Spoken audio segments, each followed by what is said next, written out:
തെരഞ്ഞെടുപ്പ് കഴിഞ്ഞാലും കസേര ഉറയ്ക്കാത്ത ചിലരുണ്ട്. എറണാകുളം ജില്ലയിലെ കൂത്താട്ടുകുളം നഗരസഭയിൽ അധ്യക്ഷ കസേരയ്ക്ക് അത്തരമൊരു ഉറപ്പില്ലായ്മയുണ്ട്. കഴിഞ്ഞ 10 വർഷത്തിനിടെ ഇവിടെ ചെയർപേഴ്സൺ കസേരയിലെത്തിയത് 6 പേരാണ്. രാഷ്ട്രീയ വടംവലിയും വീതം വെപ്പുമാണ് കൂത്താട്ടുകുളം നഗരസഭയ്ക്ക് 1/2 ഡസനോളം അധ്യക്ഷന്മാരെ ഈ ചുരുങ്ങിയ കാലം കൊണ്ട് സമ്പാദിച്ചത്. ആടിയുലയുന്ന കസേര വിശേഷമാകട്ടെ ഇനി.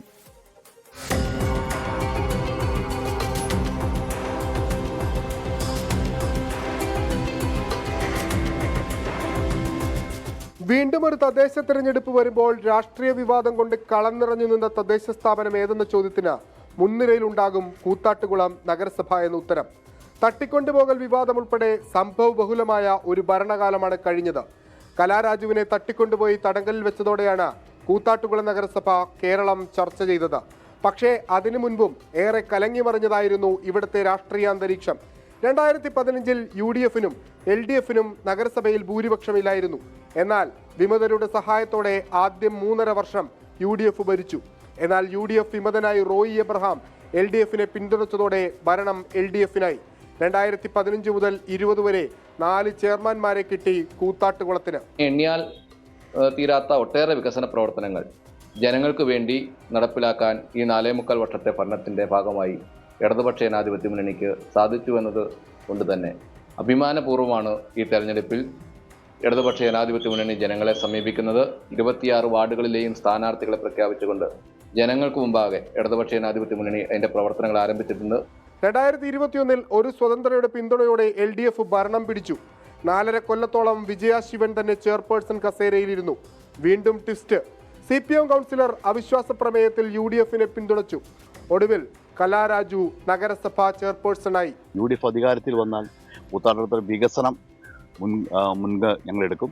അതുപോലെ തന്നെ പ്രൈവറ്റ് ബസ് സ്റ്റാൻഡിൽ ഈയിടെ ടൈൽ വിരിച്ചു. ഞങ്ങൾ 2 മാസമാണ് കഷ്ടി ഞങ്ങൾക്ക് ഭരണം കിട്ടിയത്. അത് കൂത്താട്ടുകുളത്ത് ഒരു വെയിറ്റിംഗ് ഷെഡ് ഉണ്ടായിരുന്നു. 5-8 മാസമായിട്ട് മരം വീണ് തകർന്നു കിടക്കുകയായിരുന്നു. അത് ഞങ്ങൾ റെഡിയാക്കി. അതോടൊപ്പം തന്നെ തെരുവുകളുടെ പണികൾ ഇപ്പോൾ നടന്നുകൊണ്ടിരിക്കുകയാണ്.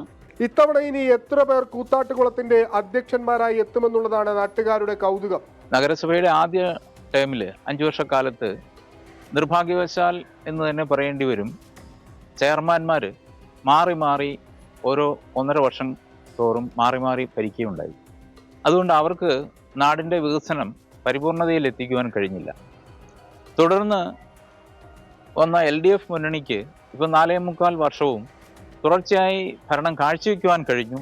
വലിയ പ്രതീക്ഷയും ജനങ്ങൾക്കുണ്ടായിരുന്നു. പക്ഷെ അവർക്കും എന്തുകൊണ്ടോ കൂത്താട്ടുകുളത്തെ ജനങ്ങളുടെ സ്വപ്നം, കൂത്താട്ടുകുളത്തിൻ്റെ ആ പഴയകാല പ്രൗഢിയിലേക്ക് എത്തിച്ചേരുവാൻ വികസന രംഗത്ത് നിർഭാഗ്യവശാൽ കഴിഞ്ഞിട്ടില്ല എന്ന് തന്നെ പറയേണ്ടി വരും. ഓരോ വർഷവും ഓരോ ചെയർമാൻമാരായിരുന്നു.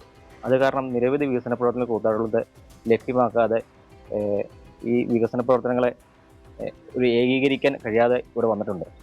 മാത്രമല്ല കൂത്താട്ടുകുളത്ത് നടപ്പിലാക്കേണ്ട നിരവധി വികസന പ്രവർത്തനങ്ങൾ ഇവരുടെ ഈ തമ്മിത്തല്ല് കാരണം ഇവിടെ സാധ്യമാക്കാതെ വന്നിട്ടുണ്ട്. 24 വാർഡുകൾ ഉണ്ടായിരുന്ന നഗരസഭയിൽ ഇത്തവണ 26 വാർഡുകളുണ്ട്. അധിക വാർഡുകളുടെ വിജയം നഗരസഭാ ഭരണത്തെ നിർണ്ണയിക്കും.